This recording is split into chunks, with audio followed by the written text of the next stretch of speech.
Welcome to Extraterrestrial Reality. I'm here with my guest here today. This is my son Tad. It's the first time he's ever been on the show, and he's interested in talking about UFOs. Of course, I've been talking about UFOs to him pretty much the whole time he was growing up. Now he's in his 20. He's 20 years old now, and um, anyhow, I he has a somewhat interest in it because I guess. He got interested from me talking about it all the time. Uh, but anyway, today we're going to talk about an article.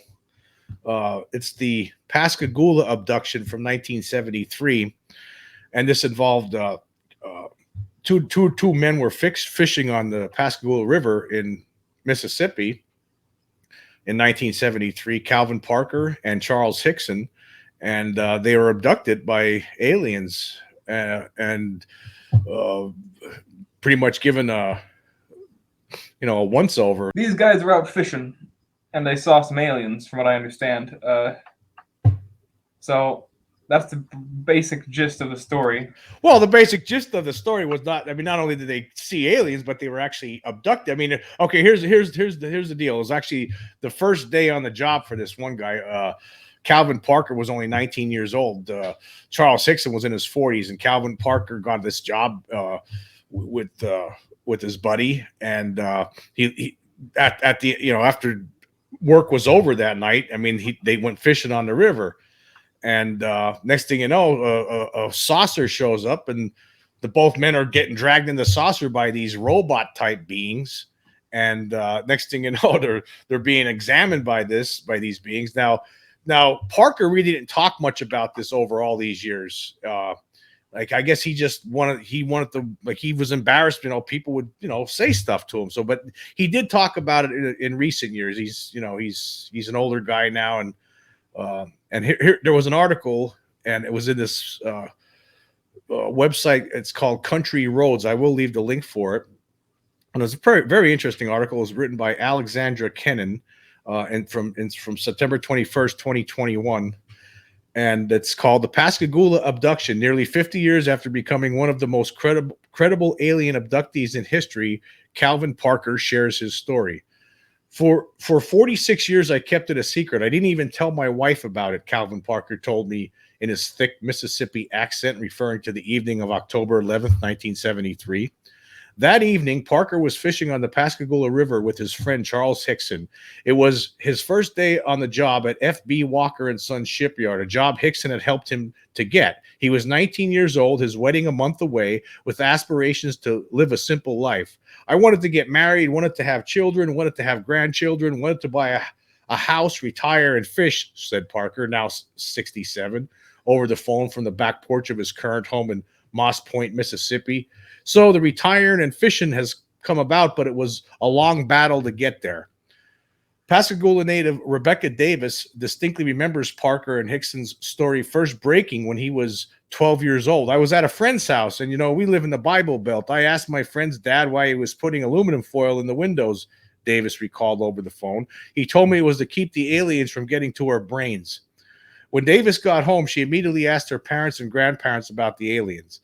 I was stopped in my tracks and told, "We do not talk about these things. Don't ever mention it again," Davis said. I was brought up missionary Baptist, and so, yeah, it was taboo. You didn't talk about it, and pretty much South Mississippi was that way. Despite the outward secrecy, when Davis's grandmother passed away in 2005 and the family cleaned out her house, Davis discovered her grandmother had saved every local newspaper article about the case of Calvin Parker and Charles Hickson. The events the two men reported that night thoroughly derailed Parker's pursuit of a quiet, mundane life. It had all started when Hickson asked Parker if he wanted to go fishing after work. Parker, new to town, hadn't brought his fishing gear with him, so Hickson offered to loan him some of his. Now, for a man that loves to fish from the South, to offer you to use his fishing equipment, that's like offering him his wife, Parker said. Just unheard of. The men tried. I'm going to just stop there for 1 minute.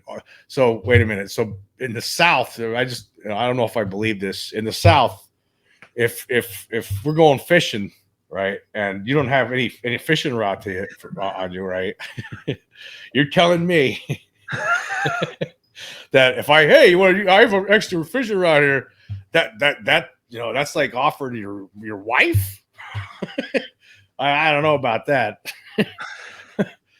I don't know. I don't know. That's a little bit extreme, isn't it? I mean, A fishing rod is a sacred object to some people, Obviously, there in Mississippi. I mean, I never heard that one before. I mean, that's pretty extreme. Hey, you want my wife too while you're at it? Like, can you imagine asking someone for their fishing rod in the South and them being like, "How dare you? Yeah. You think you have the right to come up to me and ask that? Fishing rod? I'm gonna kill you, you son of a bitch!" Your fishing rod now. Boy, if you would have asked me for anything else, even my damn wife, that's okay. But my fishing rod? But anyway, I digress. I'll go back to the article. Okay, just unheard of, he said it was. So I guess he's just joking, maybe, but still, it sounds funny. Some people think that way, though. Anyway, the men tried fishing in one location, but the swarming bugs prompted them to head back to the shipyard where there were fewer lights to attract insects. Parker pointed out posted signs to Hickson when they pulled up, but Hickson brushed off his concerns about breaking the law. That don't mean nothing. I fish here all the time. They walked down to the old pier, cast out their lines, and waited for a bite. I distinctly remember I was looking at a boat across. It was an old overboat that they do the weather with, and it was made out of steel. And I was thinking to myself, now, how does something made out of steel float? Parker remembered. That's where my mind was, and that's when I noticed the blue, hazy lights coming in from behind. You could see the reflection across the water. Thinking the lights were the police, he turned to Hickson and said, "Charlie, we in trouble. You lied to me, and we fixing to go to jail." When the men stood up and turned around, they said they didn't see police cars, but instead a long, ovular craft floating around 2 feet from the ground, emitting a blindingly bright light. There were 3 bulky-looking creatures. I still don't know what they were, but was coming toward us, Parker told me. By the time they got to us, I still couldn't see, for the light was so bright. He described 2 of the creatures grabbing Hickson and one grabbing him, and that's when it carried me aboard the craft. Parker said the creature stopped at the door and injected him with what he described as a go-to-hell shot. Whatever it was ushered him from absolute terror to a sort of peaceful apathy. I didn't care what happened then. Parker described being taken aboard the craft, down a hallway, and into a room where the creature placed him on an examination table made entirely of glass. According to Parker, at that point, the gray, wrinkled creature that brought him aboard the ship left the room. That's when something came out of the ceiling about the size of a deck of cards. He said the square-shaped object circled around him, making a series of clicking noises. I never thought about it until here lately, but it was like this MRI I was in, except the click wasn't that loud, Parker explained, looking back. And then it just shot back up in the ceiling. Then a smaller being entered the room, which Parker said made him feel more at ease. He couldn't move his body, but rolled his head toward the creature. She was normal, he said. Matter of fact, if I'd been in a barroom drinking or something and was single, at this time, I'd have probably asked her out on a date. It looked just like a human, he explained, except for its middle fingers. Her 2 middle fingers were real longer than what an average person's would be. Parker recalled that without saying a word, the creature put its left hand on his jaw and opened his mouth. That's when she took her right hand and started running it down my throat, and I started gagging. She had scratched it up real bad, and it was bleeding. It was a darn mess. It pulled its hand back out. Parker had the impression that it didn't want to hurt him anymore. Then it made a groan from deep within its throat. I don't know if you ever heard an alligator's mating call where they vibrate the whole air around you, but that's how it sounded. That's when the creature that Parker said initially brought him aboard the craft. I really believe to this day it was a robot, he added later, returned and carried him back to the bank of the river. That's where the story really starts, he said. And then my life turned pretty much to hell right after that. Parker said his first instinct, which Hickson initially agreed with, was to not tell anyone about what happened to them. Shaken and in shock, the men returned to the car to find the passenger door window shattered, though still in place in the frame. When they opened it, the glass fell out. Parker said that the car, which was relatively new and had never previously had issues starting, failed to start several times before it finally cranked. the motor sounding rough. On the drive back home, Hickson changed his mind. He thought they needed to tell someone about what happened to them, despite Parker's protests. Hickson dialed Keesler Air Force Base in Biloxi and briefly explained what happened to them before being told that they didn't handle UFO reports anymore. Project Blue Book was finished, they said, and to call the local authorities. At the Jackson County Sheriff's Department, the men were questioned separately about their experience, then put in a room alone together where they were secretly tape recorded.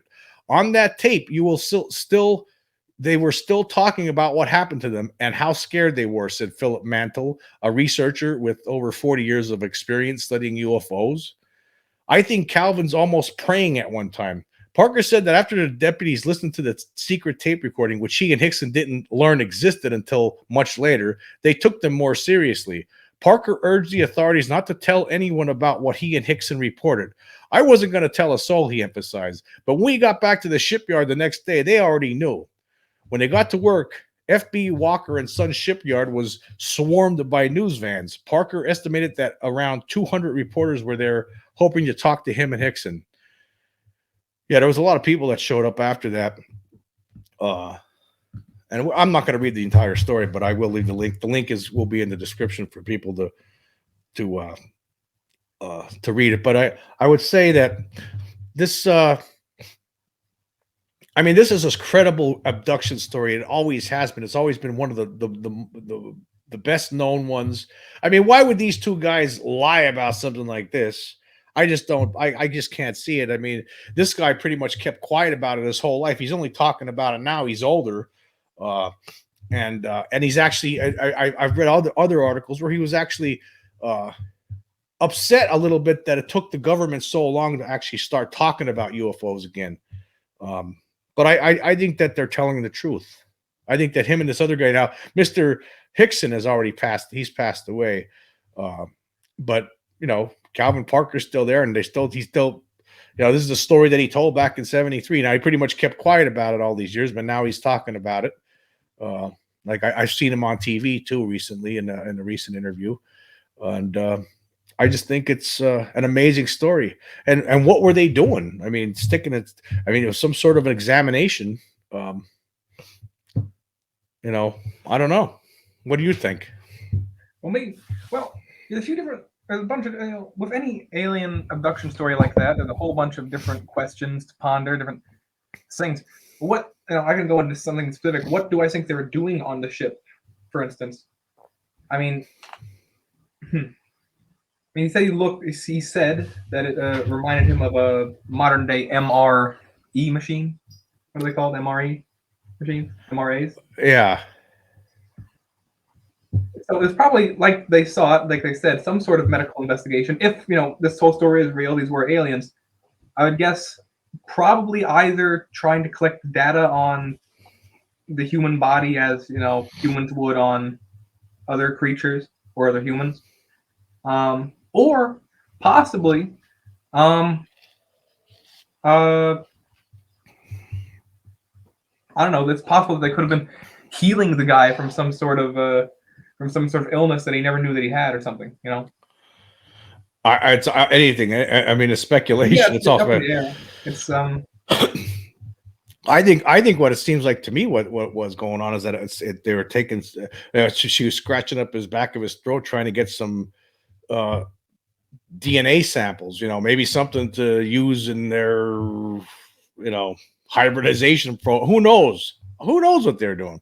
But the weird thing is the beings that they saw that came out of the ship, I've never heard. That's the only case where I heard any sort of visitor or even a robot or not. I mean, I've never seen. If you look at the picture of these things, what they look like, these robots that they said that look like were wrapped with mummy skin or something, or like bandages. It's just a terrible looking thing.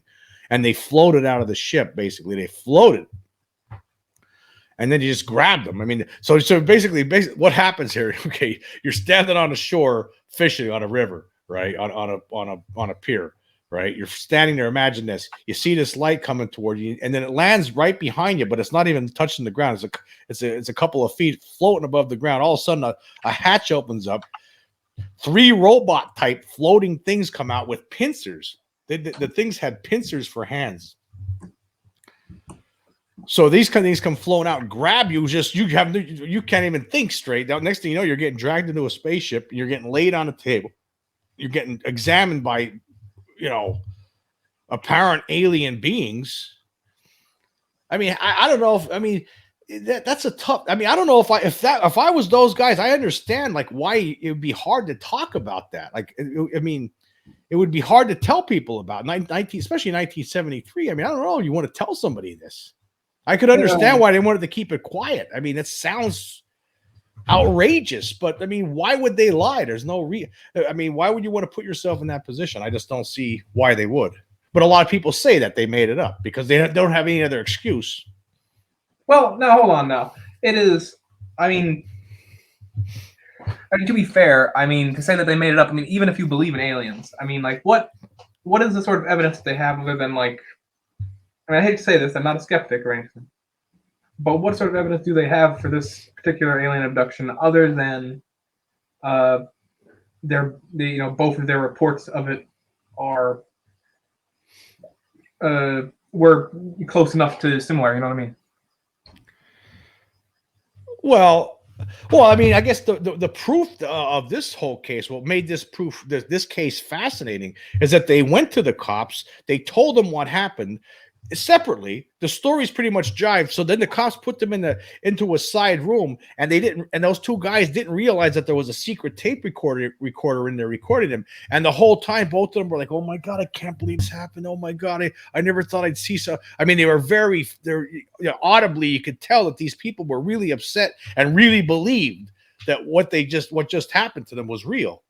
Now, they were swarmed after this story got out. Then, I mean, there was all kinds of people that showed up to interview them. They were on TV. They were all over the world. The story was picked up worldwide. They became famous. But that's the problem when you come forward with this kind of information.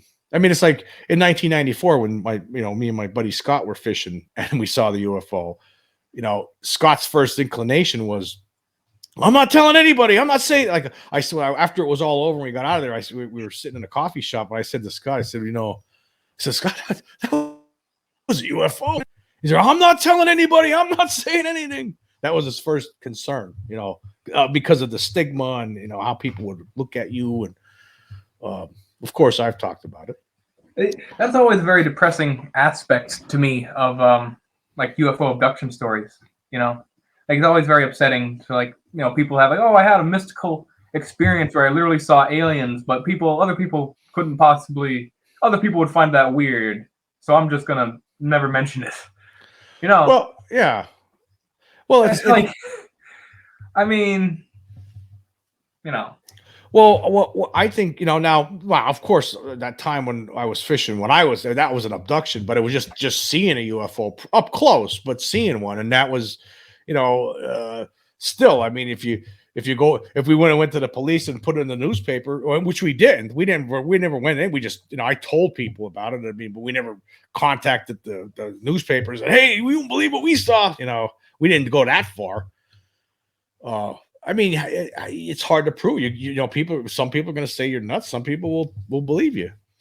But regarding these 2 guys, Hickson and Parker, I mean, this story is. I mean, it's for one thing. I'm just curious. Like these robots that came out again, I've never heard of anyone else seeing, like, of all the different abduction reports over the years. I've never heard like anything that looked like those things again. Like that was like a once and done. So you have to. I wonder, does that mean that sometimes some of the beings are coming here? They're just here one time to check us out, and then they're gone again. So that's something to think about.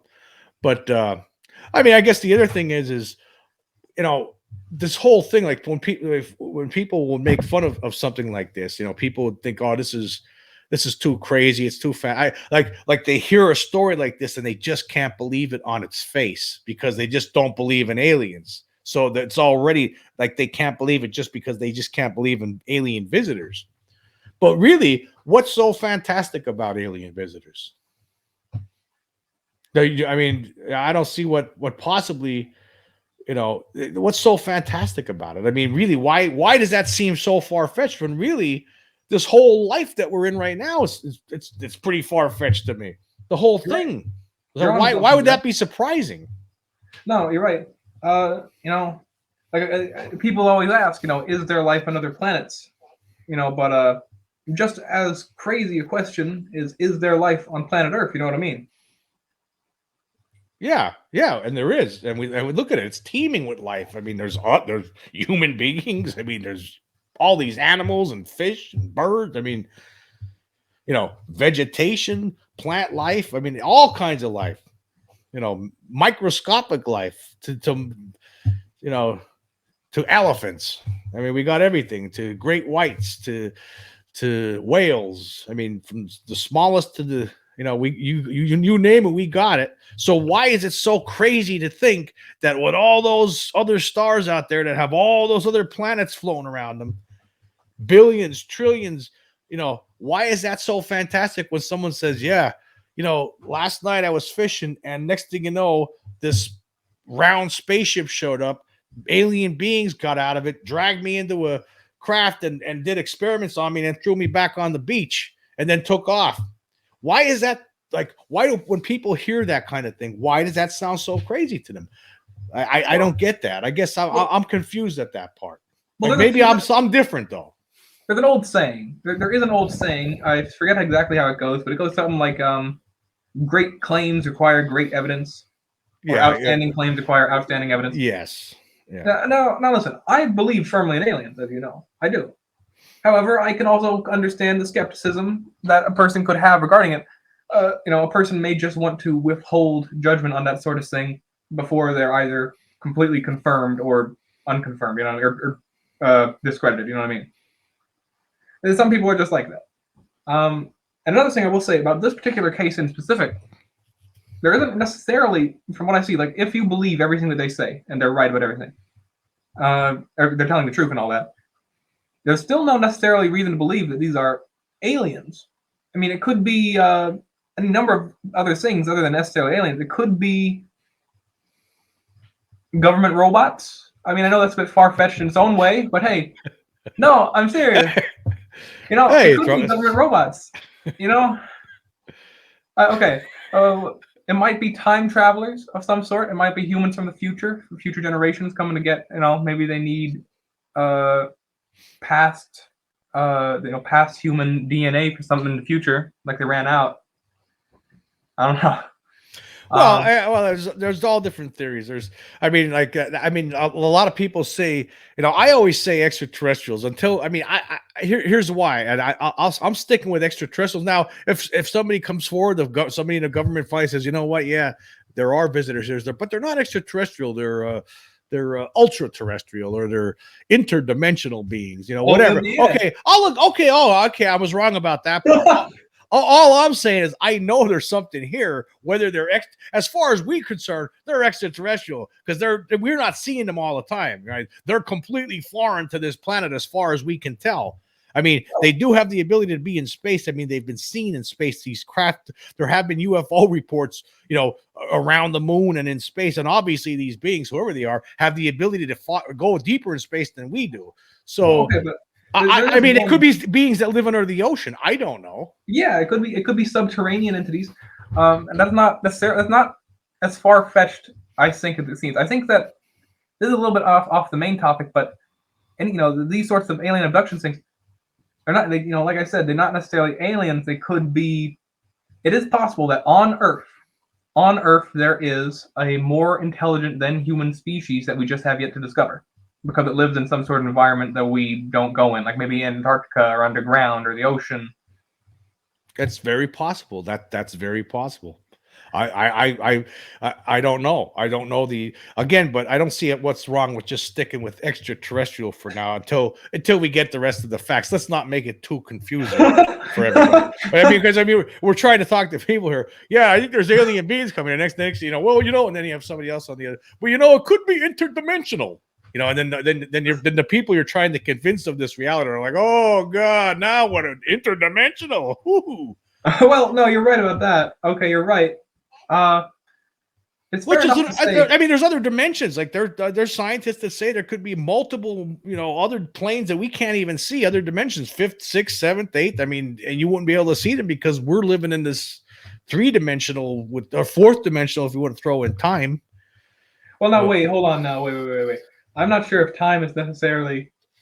I'm not sure if time is necessarily the best way to describe the fourth dimension. I don't know. However, I don't know what the best way is. I think that the best way, from what I understand, the best way to describe the fourth dimension would be a very long detour that I would probably not be able to do well in this conversation. Do justice well. You know what I mean? The fourth dimension. The fourth dimension. The best way I could imagine it, it'd be like if I were to try to describe what I imagine the fourth dimension to be like. I don't think it would be time. Why would the fourth dimension be time? Because I mean, why wouldn't it actually be time? I mean, a lot of people. I think actually, a lot of people look at that. I mean, if you're going to say the first three dimensions, then the next one would have to be time. I mean, it would be a dimension. It's a way that we measure how we got from this point in time to this point. I don't know. Listen, hold on. If you want to talk about dimensions, from what I understand, what defines the dimension is how many axes it can move along. That is, say, a first dimensional object can move along one axis, a two-dimensional object can move along two axes, and so like a coordinate plane is like a two-dimensional kind of tracking system. You can if you can mark it on a coordinate plane, then you can see where any two-dimensional object is. Like like a two-dimensional object could be a shadow or a mirror reflection, right? But a third dimension would three axes. That is, say, it can go out in three different directions, so to speak. A fourth dimensional object would just be something that can go out in four dimensions. And so I'd imagine that the best way to visualize that would be like as if you were holding a kind of remote in your hand that when you turned a dial on it, it would as if shift your perspective. Yeah, well, if you could do that. I mean, I don't know if that's the way. I mean, let's. You look left and right, and you look up and down, and anything that exists has to exist either in an up or down axis and a left or right axis. And so it exists on a two-dimensional axis. Now, if it exists forward or back, then it exists somewhere in a three-dimensional axis. It is, say, somewhere on all three of those axes. It could be mapped in a third dimension. Now, fourth dimension would be something hypothetical that moved out in four axes that I can't really comprehend or understand. Well, here's if you type in, if you were to look on the Wikipedia page, they show you the 4D equivalent of a cube as shown as it says here. I'm just going to read a little bit what they're saying about a four-dimensional space. 4D is a mathematical extension of the concept of three-dimensional or 3D space. Three-dimensional space is the simplest possible abstraction of the observation that one only needs three numbers called dimensions to describe the sizes or locations of objects in the everyday world. The adding of Lily Ross says the idea of adding a fourth dimension, that was something that came up later. They came up with later on. It doesn't really get into this, and I'm not gonna. This is two people that don't know anything about physics trying to discuss the fourth dimension. Yeah, that's what this is. I mean, if there's some physical scientists out there, look at these two dopes. I'm always making fun of certain people. Look at these two dumb scientific dum-dums. Fourth dimension. The fourth dimension. Yeah, I sound like a total moron here talking about fourth dimension. Well, I don't know. I who knows? I'm just saying. I don't know what the fourth dimension is. Whatever. Maybe I'm these hypothetical fourth dimensions, I need to get someone who's an expert on physics, on here. Because I'm certainly not. All I am. Here's one thing I'm an expert. Here's one thing I am an expert in. I can tell you this. I know something's coming here. I've had these experiences. I've seen these things. There might be fourth dimensional entities. Yeah, there could be. There could be fifth dimensional entities or sixth dimensional entities. Not that I know what I'm talking about. See, I think about these things like interdimensional beings, or then my brain starts hurting because it's hard to imagine. Like I've seen people explain it. I've seen scientists explain it to me. It's just so fantastic. I can't. But here's what I do know. I know that there are beings here because of course I've told you about the 3-fingered claw hand. I told you that. You've heard that story a number of times.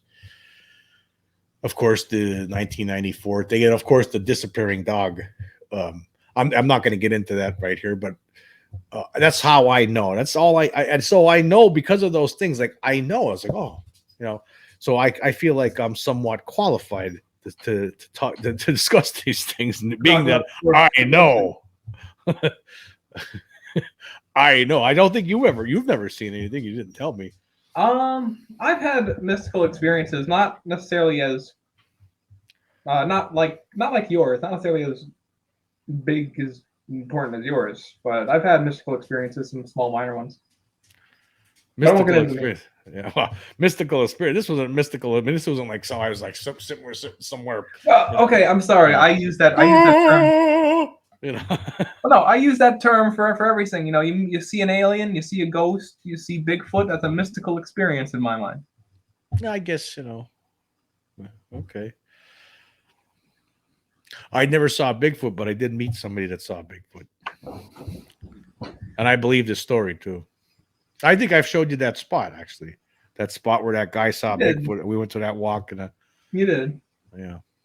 I believed him. I believed his story. Now, a lot of people, they don't believe in that kind of stuff. That's odd. Bigfoot seems really tame compared to a lot of things like people believe in. Like compared to aliens or ghosts even, Bigfoot seems like most logical. I could, I mean, the world's a big place, and I mean, it's possible. I've never seen one. I think it's real. I mean, I've seen that footage. I don't do a lot of videos about Bigfoot. I every now and then I'll look into it. I did one recently, I guess several months back on the Patterson Gimlet footage that was enhanced. Somebody enhanced it, and it brought out more details. And as far as I'm concerned, this is proof. These guys they couldn't have faked. Two cowboys back in 1967 had better makeup effects than people in the Planet of the Apes in 2001: A Space Odyssey. That's impossible.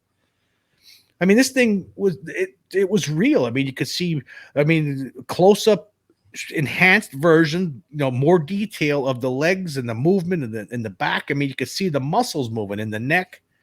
I mean, I just think it's, that there's something out there. And there's a lot of people that really believe it, and there's a lot of people searching for it. But I just think that I think it's real because, I mean, there's evidence for it. I mean, there's been footprints, there's been hairs that have been recovered. But at the same time, I think it's just so elusive. It's so well at hiding itself and keeping itself, camouflaging itself and basically steering clear of human beings. I mean, it's done a great job. I mean, beyond any animal, apparently. I mean, and why wouldn't it? It's intelligent. It's humanoid. For all we know, it's a missing link. It could be, this is what we could have looked like way back when. I don't know. So they might have an intelligence that regular animals just wouldn't have. So yes. Yeah. I mean, what's your idea on that? Well, I mean, when it comes to Bigfoot, I mean, the idea of, very simply, the idea of an undiscovered great ape that either still does or at least used to live in the American woodlands is perfectly reasonable to believe. There's nothing even mystical necessarily about it, actually. It's, I mean, I know I said before, seeing Bigfoot would be a mystical experience because that's seeing a cryptid. But there's nothing otherworldly even about the idea of a Bigfoot. It's just an undiscovered kind of chimp or gorilla, great ape. I think I understand, if you're someone who, there's a lot of people out there that want to prove, I mean, they want to get the absolute proof of this thing, and they haven't come up with it. I mean, for a lot of reasons. I mean, for one thing, they just want to prove to the world what they believe, what they've always believed to be true. Secondly, they want to capture one of these things. Obviously, I mean, the prestige and the money that they would make would be tremendous. Like if you were to drag in a corpse of a Bigfoot, oh my God. I mean, think about. I mean, you're going to be on. You're going to be on. You're going to be on every major news station in the world. If the person who actually ever catches one, you're going to become one of the most famous people of all time. I mean, imagine the book deals, the movie deals, everything. If somebody was actually ever to capture one of these things, which why it's so hard, they can't do, even with the technology that we have, whatever their abilities to be in the wild is just so much better than what we have. I mean, do you think that it's possible that they died out around the time, like they were already on the decline, and then do you think it's possible that Bigfoot is extinct? Maybe it had. I don't know.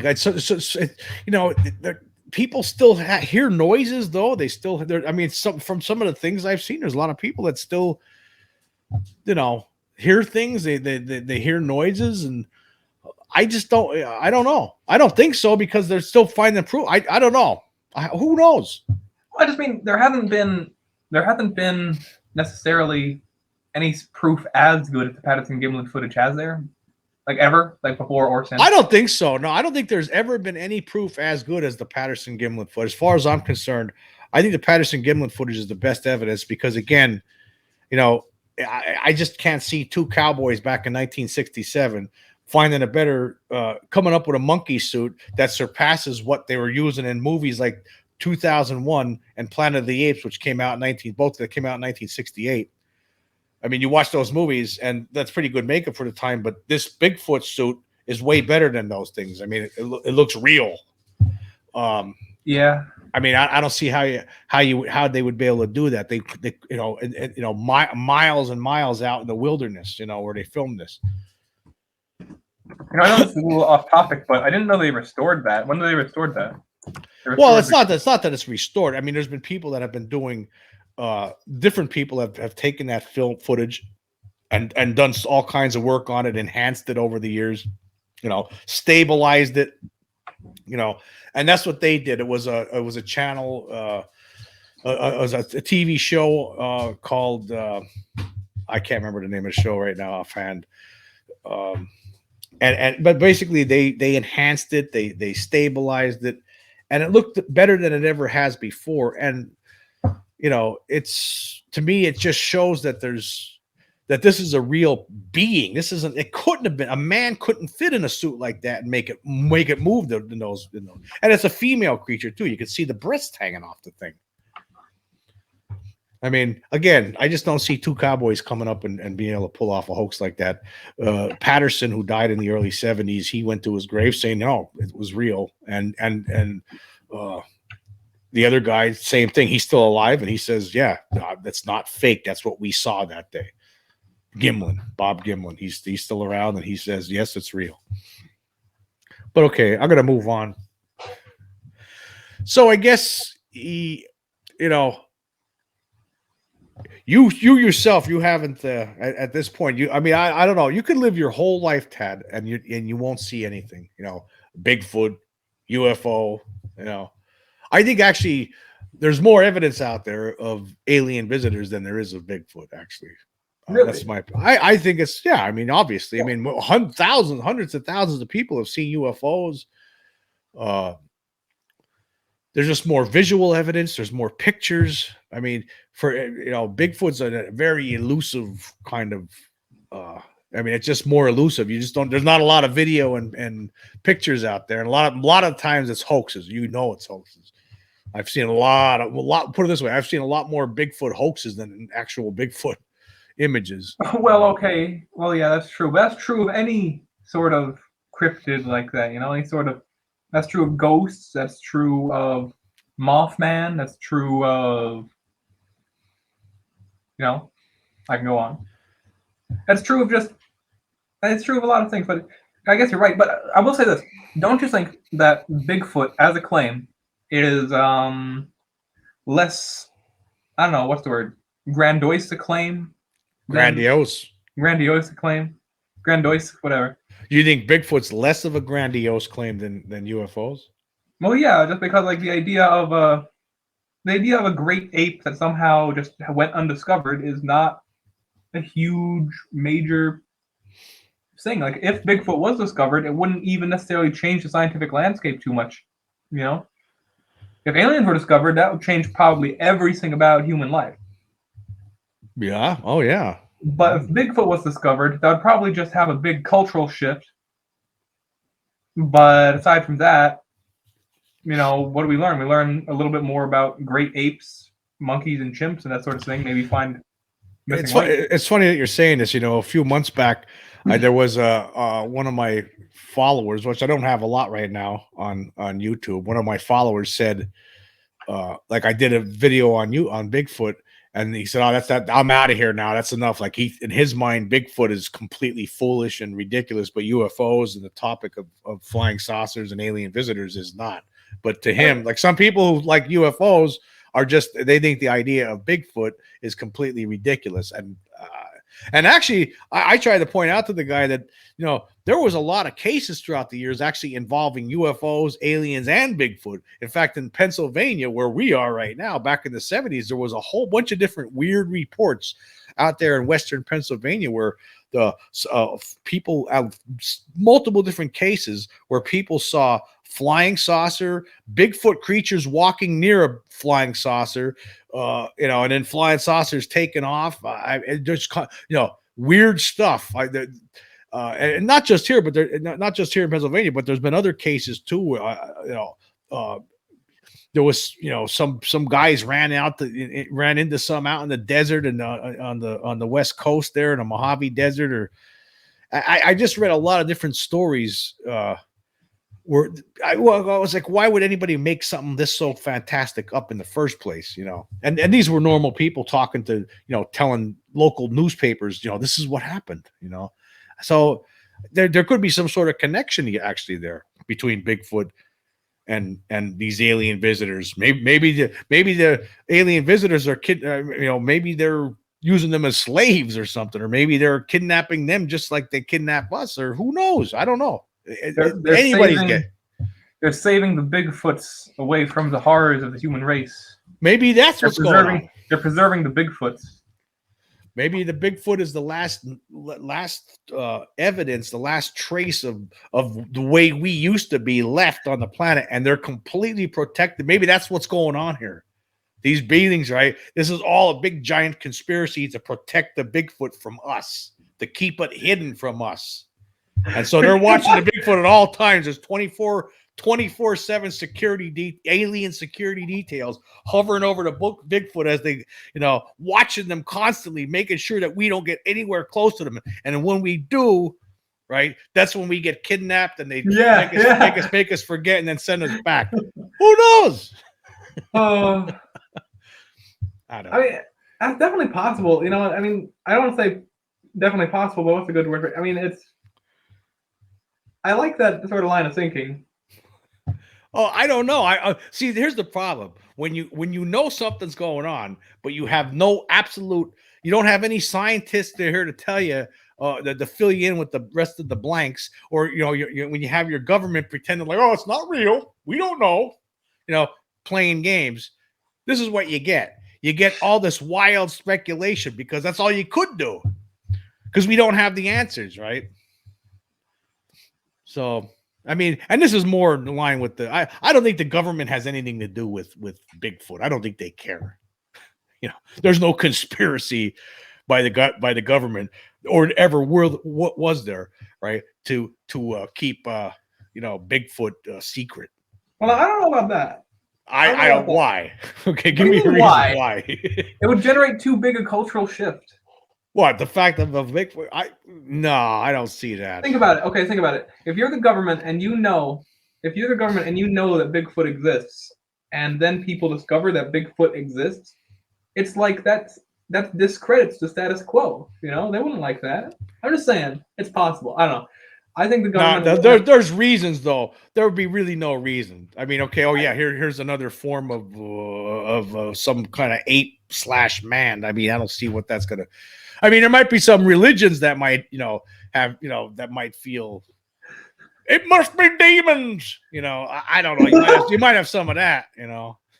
Well, That's what they say about the aliens. Oh, they're demons from hell. Don't believe it. You know what? They're not from another planet. They're from hell. I hear about that too. I don't like those theories. I don't like that. That's ridiculous. It's absolutely preposterous. I do like the theory that I know that some people they say that, like, you know how people they have like religious experience of like the gods, angels, that sort of thing.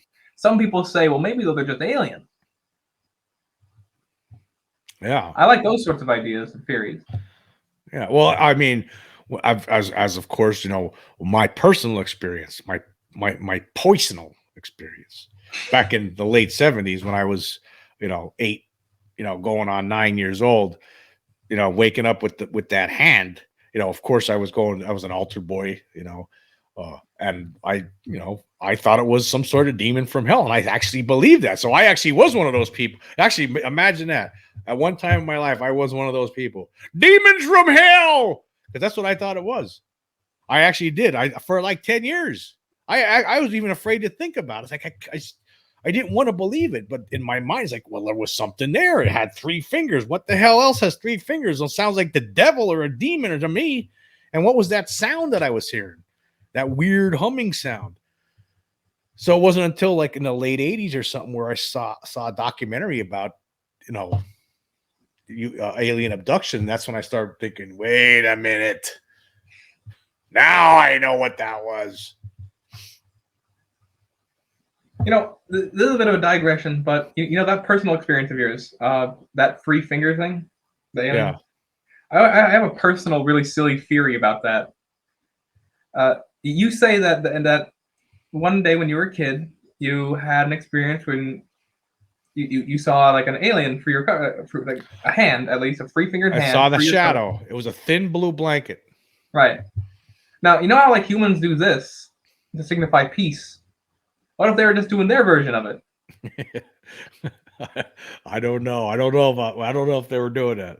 Like, what was that? What would be the purpose? Show up in the middle of the night with a little kid? Why would he be hanging out with a little kid in the first place? I don't know. It's just, that's probably how it would do it. Okay, let's just go up to a defenseless one and try to interact with them.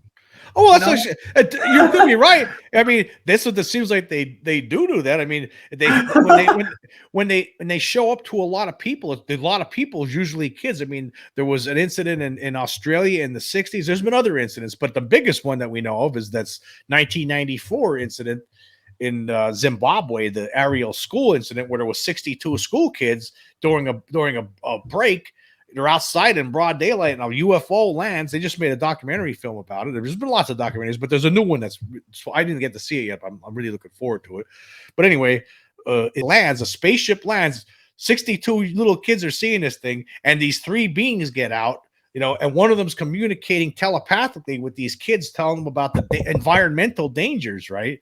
And then the thing, I guess they leave and it flies away, and all the kids go in there screaming to the teachers, and it's a big deal. All these, a lot of different people went and interviewed these kids, and now they're growing up and they're all still standing by the story. It's not like a bunch of 6, 7, 8-year-olds are going to have a conspiracy. Hey, let's all say, you know what I mean? Let's all say we saw 60. Let's all say a UFO landed and a guy from space came out with his and they all described this guy with a big, the bigger head with the eyes that wrapped around, just like the Greys. Now, there's no way a bunch of little kids are capable of a conspiracy like that. And the other thing is, it's not a mass hallucination. That's absolutely absurd. But, so what's going on here, as far as I'm concerned, is, they're not afraid of, meeting with little kids in mass, because little kids ain't going to throw 6, 7, and 8-year-olds ain't going to pull out AK-47, AR-15s, you know what I mean, or what a human might do. Who knows? I mean, we're so dangerous. We can't get along with each other. I mean, no wonder they don't come near us. Well.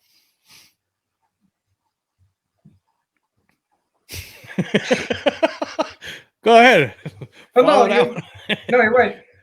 No, you're right. I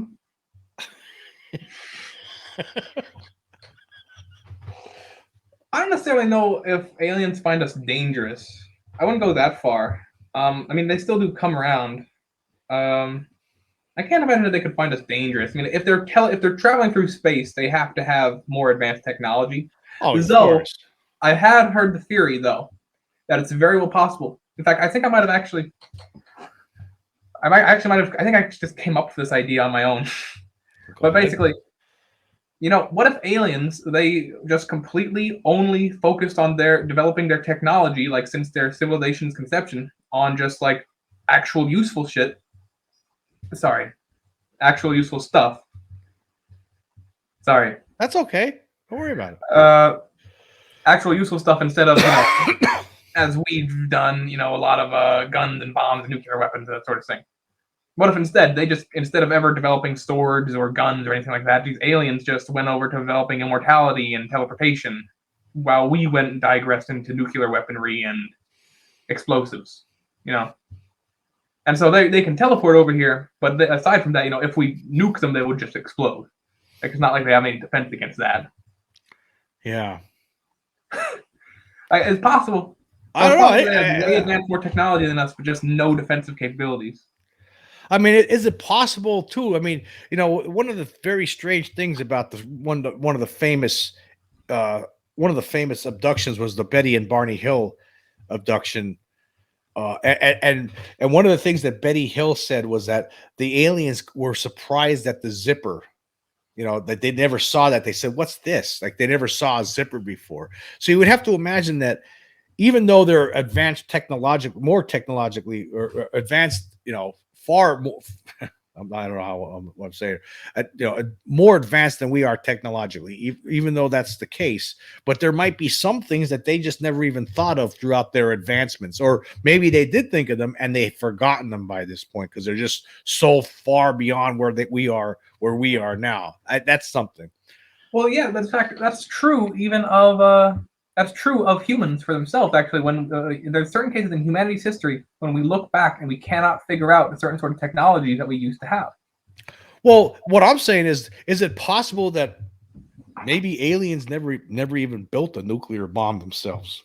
Well, yeah. What if they never even thought of that? And I don't know. I would imagine that would be something simple, rudimentary, as far as an advanced race would be. But hey, I don't know. I mean, is it possible that maybe they don't use nuclear? Maybe they've figured out energy sources that never involve nuclear energy. Yeah, I mean, I could imagine that if an alien in an alien species, I could imagine regarding something like that, most of the time, if anyone were to discover a nuclear bomb, that any sort of government officials of the alien communities, generally speaking, in most cases would ban them, same way as humans most likely would too, if it wasn't for the exact sort of political scenario where everyone has to have bombs in order to defend against each other. Most aliens wouldn't have that on their mind. They would just make it so that no one's allowed to have nuclear bombs, no one's allowed to make them. And so they would never have a reason for them in the first place. They would not allow people to create them or store them or hoard them just because they are claimed to somehow have voted in power over people. You know what I mean? Aliens would not consider that useful, most likely. But that's a digression. Well, actually, here's the situation. The situation is back in 1947. That's when it seemed like it seems apparently UFOs have been around a long time, hundreds and hundreds of years. People were seeing them back in the Roman times, off and on, but it never really became a concern until 1947, a couple of years after World War II, and they were showing up a lot in New Mexico, which happened to be the only place in the world at that point in time that had nuclear, atomic bomb facility. Roswell, New Mexico, actually was the home of the 509th Bomb Group, and that's where the bomb came from. Okay, that's where this is where, in this area. So, and there was a lot of UFO activity, especially in that area at that time, all over the place, but a lot in that area. Were they interested in that? I mean, that's something when we dropped those atomic bombs in 1945. Did that spur something? Did that cause? Okay, whoa! Look at what they're doing now. They're dropping these bombs on themselves, on other ones. So, yeah, I could see that. Is that why they came here in force? It seemed like they showed up in force, just a couple years later. They were there before, but now all of a sudden, okay, wow, they're all over the place. It could, yeah, I could definitely see that happening. Like either, like it's like in Star Trek, if they had to wait until alien colonies reached a certain level of technological advancement before they would contact them. That's one theory. Another thing, it could be that just like literally the radiation or whatever caused by dropping nuclear bombs could have possibly like created some sort of like signal or something in space, which they're able to pick up. Like, whoa, we heard a bunch of radiation come from a certain space.